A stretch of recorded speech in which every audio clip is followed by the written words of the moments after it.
ఆంధ్రప్రదేశ్ రాష్ట్రంలో ప్రస్తుతం వైఎస్ఆర్సీపీ పార్టీ అధినేత జగన్మోహన్ రెడ్డి గారు కాపుల భుజాల మీద గన్ను పెట్టి రాజకీయం చేస్తున్నారా? ఇదే ప్రశ్నలు చాలా బలంగా వినిపిస్తున్నాయి. ప్రస్తుతం వైఎస్ఆర్సీపీ పార్టీకి చెందినటువంటి కాపు ముఖ్య నేతలందరూ గ్యాప్ లేకుండా వరుసగా ప్రెస్ మీట్ పెట్టడం కావచ్చు, ఆంధ్రప్రదేశ్లో అధికార కూటమి ప్రభుత్వం మీద వాళ్ళు చేస్తున్నటువంటి విమర్శలు కావచ్చు, వీటన్నిటికీ సంకేతాలు ఇస్తున్నట్టుగా అర్థమవుతుంది. అసలైతే ఇదే అంశానికి సంబంధించి ఏం జరుగుతుందో పూర్తి విషయాలు తెలుసుకోవడానికి ప్రస్తుతం మనతో ఉన్నాడు పొలిటికల్ అనలిస్ట్ షణ్ముఖ్. నమస్తే. నమస్కారం. ఆంధ్రప్రదేశ్ రాష్ట్ర రాజకీయాల్లో కుల రాజకీయాలు అంటే ప్రత్యేకంగా చెప్పుకోవాల్సినటువంటి అవసరం లేదు. కానీ ఇప్పుడు మరి ముఖ్యంగా బాగా ఒక పక్క కూటమితో పొత్తులో ఉన్నటువంటి జనసేన తెలుగుదేశం పార్టీ మధ్య చిచ్చు పెట్టడానికి కాపు వర్గాన్ని టార్గెట్ చేసుకోని చెప్పేసి కొంతమంది మాట్లాడుతున్నారు. యువతలో వైఎస్ఆర్సీపీ పార్టీ ఏమో రెడ్డి సామాజిక వర్గం నుంచి కాకుండా కాపు నుంచి ఎందుకు ప్రెస్ మీట్ పెడుతున్నారు, కాపు నాయకులను ఎందుకు ముందు పెడుతున్నారు వరుసలు అని చెప్పేసి వీళ్ళు మాట్లాడుతున్నారు. అసలు ఏం జరుగుతుంది ఈ కాపు రాజకీయాల మధ్య? సో ముందుగా కాపులకి అంటే ఈ రాజకీయాలు అనేటివి ఇప్పుడు కాపు సమాజ వర్గం మీద ఎక్కువగా చర్చ జరుగుతూ ఉన్నాయి. ఎయిదర్ ఇటు ఎన్డీఏ సైడ్ కానీ అటు వైఎస్ఆర్సీపీ తరపున నుంచి కూడా కాపు సమాజ వర్గం మీద చర్చ జరుగుతూ ఉంది. వైఎస్ఆర్సీపీ పార్టీ ఏ కులాన్ని ఆ కులం చేత తిట్టించడం అనేది, అంటే ఆ కులం వారి చేత తిట్టించడం అనేది అదొక పరిపాటి. ఆ పరిపాటి ఏమైంది, ఈరోజు అలవాటుగా మారిపోయింది.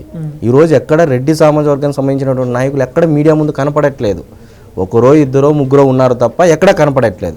సరే, వాస్తవాలకు వెళ్ళేటువంటి ప్రయత్నం చేస్తే వంగవీటి రంగా గారి గురించి, పవన్ కళ్యాణ్ గారి గురించి ఎక్కువగా సంబోధిస్తూ ఉంటారు కాపు సమాజ వర్గానికి సంబంధించి.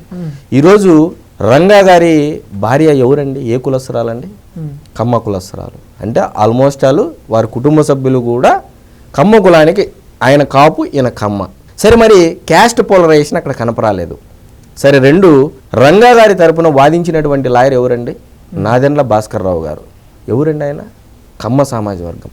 రంగా గారు పోటీ చేసి గెలిచినటువంటి సీట్ ఏదైతే ఉందో ఆయన కంటే ముందు ఆ స్థానంలో గెలుపొందినటువంటి వ్యక్తి ఎవరండి? కమ్మ సమాజ వర్గం నాదెండ్ల భాస్కర్ రావు గారు. అంటే కమ్మ సమాజ వర్గం సంబంధించినటువంటి సీటు త్యాగం చేసి రంగా గారికి ఇచ్చినటువంటి పరిస్థితి.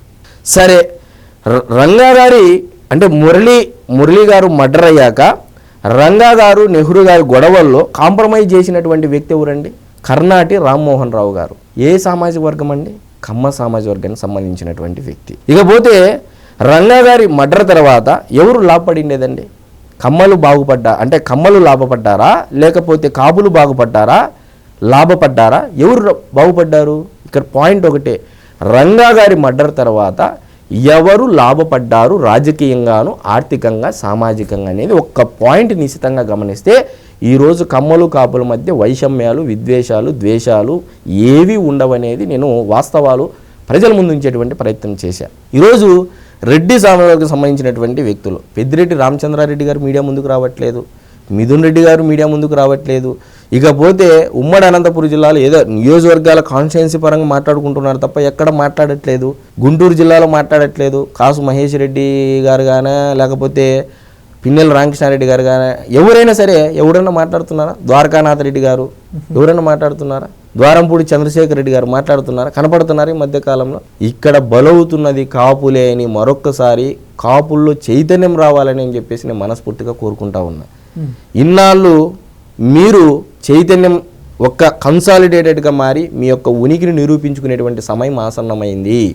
సో ఈరోజు పవన్ కళ్యాణ్ గారిని కాపు నాయకుడిగా చిత్రీకరించేటువంటి ప్రయత్నం వైఎస్ఆర్సీపీ పార్టీ చేస్తూ ఉంది.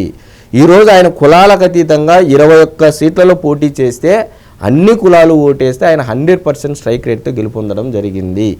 ఎస్, కొన్ని నియోజకవర్గాల్లో కాపు సామాజిక వర్గం అనేది డిసైడింగ్ ఫ్యాక్టర్ అనేది అందరికీ తెలిసినటువంటి విషయం. ఇకపోతే వైఎస్ఆర్సీపీ పార్టీ కాపులకి ఏం చేసింది, ఎక్సెప్ట్ కొంతమంది ఆయన సన్నిహితులకు ఏదో మంత్రి పదవులు, ఎమ్మెల్యేలు ఇచ్చుకోవడం తప్ప, ఇదే తెలుగుదేశం పార్టీ ఆనాడు కాపులకి దాదాపు సబ్జెక్ట్ కరెక్షన్ 25 ఎమ్మెల్యేల సీట్లేమో ఇచ్చింది కాపులకి.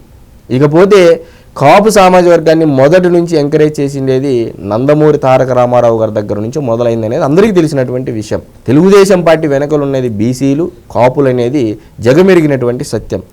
దానితో పాటు దళితుల్లో కూడా చైతన్యం వచ్చి ఇప్పుడు తెలుగుదేశం పార్టీ వైపు ఉన్నారనేది జగమెరిగినటువంటి సత్యం.